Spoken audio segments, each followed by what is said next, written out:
You know my name already, and I would like you to bear with me. It's very difficult.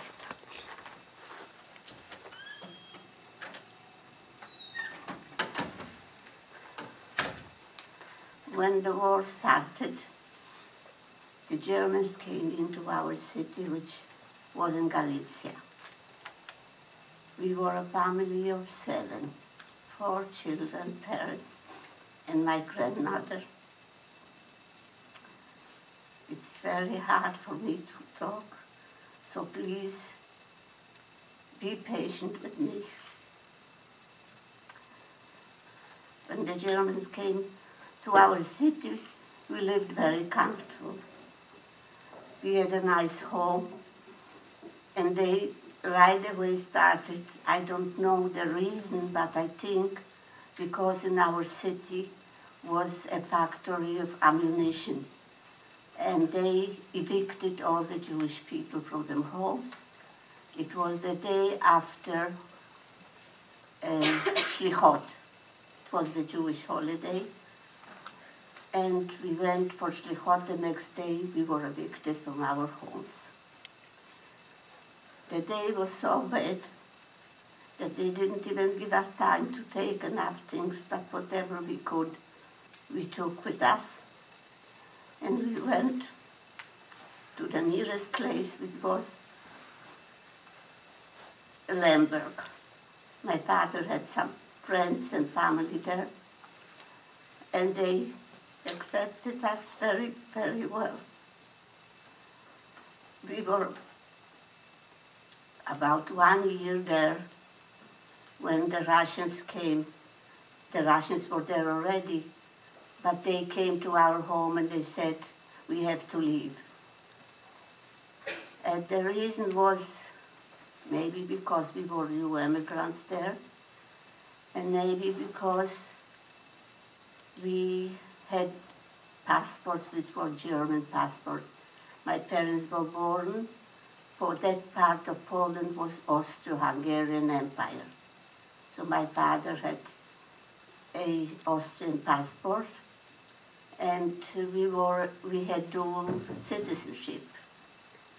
Anyway, they evicted us again from the home we lived, and they sent us in freight trays to Ural, the Ural Mountains, which were before us people that were there living. The communist government sent them because they were the aristocracy of Russia. And they built sheds that we lived later on there after they took them somewhere else.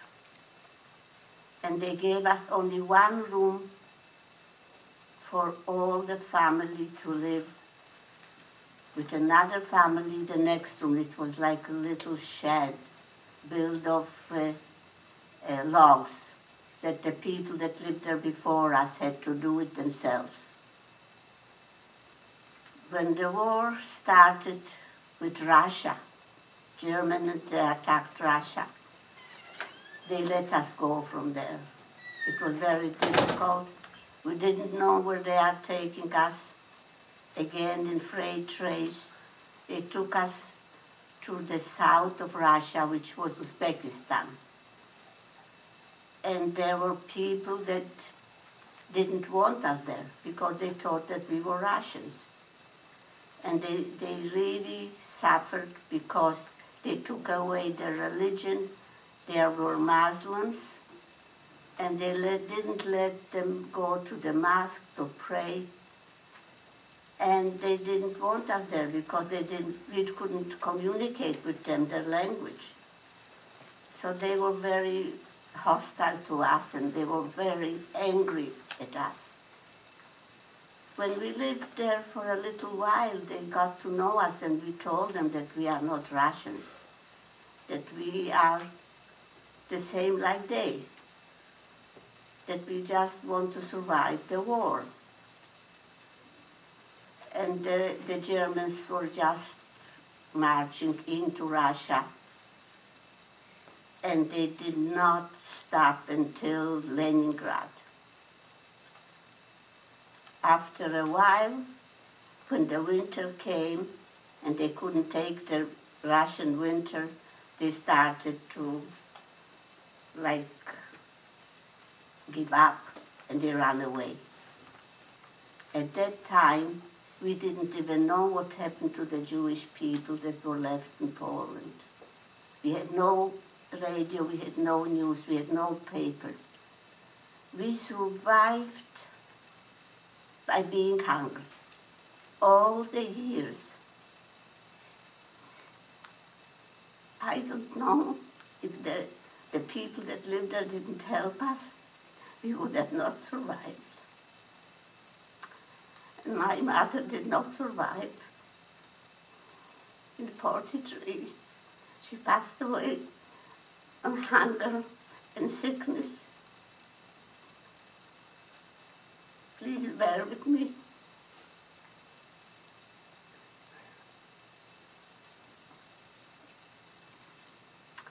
And we were left 4 children with a father. My father did the best he could. When the war finished, we went back to Poland, the same train that we came like animals, like cattle. All they did is give us some water and bread. And we traveled a whole month from where we lived back to Poland. In Poland, the Jewish people were so strange. They didn't feel like going home. We wanted to go to Israel. And thank God that the Jewish people found an organization with shlichim from Israel, and we started to get ready to go back, not to go back to Poland, but to go to Israel. Because we wanted to build a country where they were not saying dirty Jews. And the Jewish were always the people that they could blame for all the problems that they had in their own countries. In 1947, we traveled from Germany. We were in Germany waiting to go to Israel. They took us to France. From France, we went on the Exodus. And we traveled one day at a time. The British ships were surrounding us until we came to the close waters of Israel. They attacked us, and they said, "You are going to the wrong place. You are not right where you're going." But they did not want us to get closer, and they started to jump on our ship, the soldiers. We were not a ship, we were a boat. We were 4,500 people on a boat that could carry maybe 200 or 300. It was so bad. All we had was cans of food. We did not have enough water. We did not have even to sit down, the place to sit down and have a can of food, because it was 4,000 survivors, children, and young people on that boat. And they jumped with their huge sticks, and they started beating us, and everybody was just fighting, throwing cans of food to them. They became very angry, and they started shooting. And 3 of our young people were shot. 30 were injured. And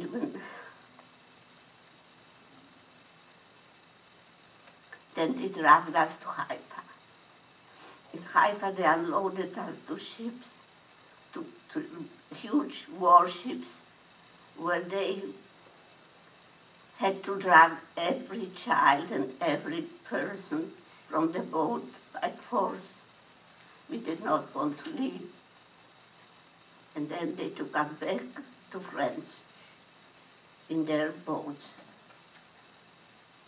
We stayed in France for a month in the heat with very little food. The British were so angry with us. They were soldiers that they didn't even give us enough water to wash. All we had was some canned food and biscuits. And the French people were very nice. They came to our boat and they brought us fresh food, whatever they were allowed to do. After a while, they couldn't take us off the boat. The British people wouldn't let them. The French wouldn't let the British to take us off the boat, so they took us back to Germany. In Germany, we were settled into a British soldiers' camp, and they wanted us. It said, you are not going back, because the British government said you are not going back to anywhere you were coming from, because they knew that we were going to Israel. After the whole winter that we were there with the British, they, for some reason, said that we are free to go wherever we want. And finally, we came back to Israel legally. It was in March '48. The British were getting ready to go. They left all their ammunition to the Arabs, and the Arabs were shooting everywhere, wherever the Jewish people were.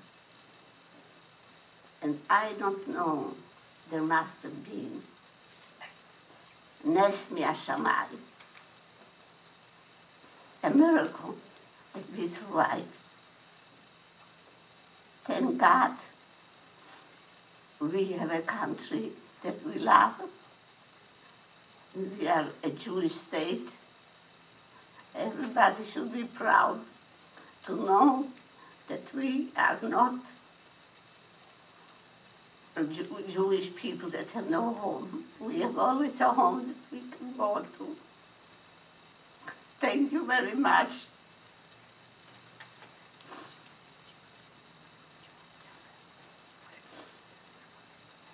I can't hear you. Want to tell them what it means to be a Holocaust survivor and then be in Israel? Do you want to speak more about that?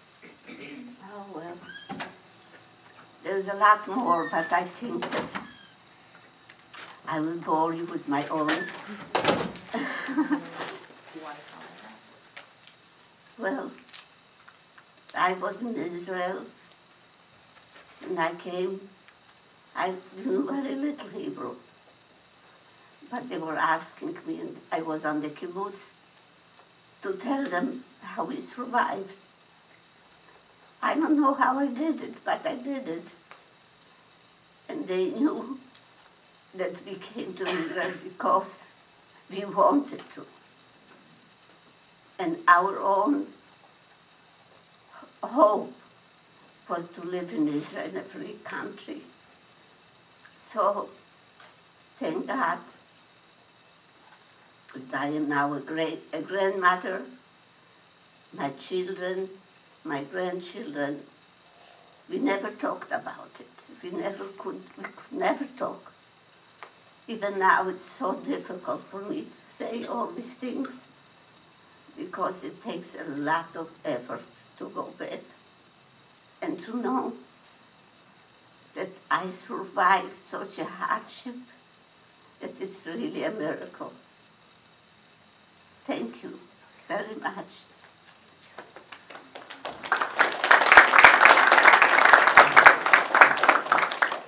Tell your children not to forget. We would like to thank